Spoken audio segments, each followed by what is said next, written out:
Shane, very good to speak with you. AI versus traditional data centers. What's the difference?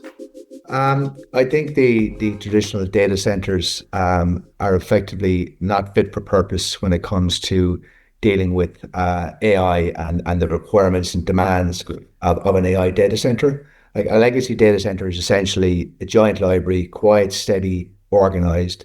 An AI data center is a high performance engine room, which is loud, hot, and volatile. This leads to sort of three main sort of points of difference. One is density. Traditional data centers, the racks that are included there, they pull 5 to 15 kilowatts of power, whereas AI racks for the large language model, that training, they now exceed 40 to 85 kilowatts per hour.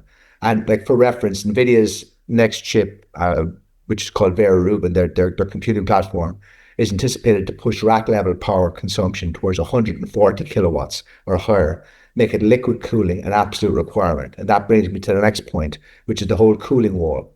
Traditional air cooling, which is effectively giant fans, is what was used or has been used in traditional data centers. Like that's physically incapable of removing the heat generated from modern GPUs.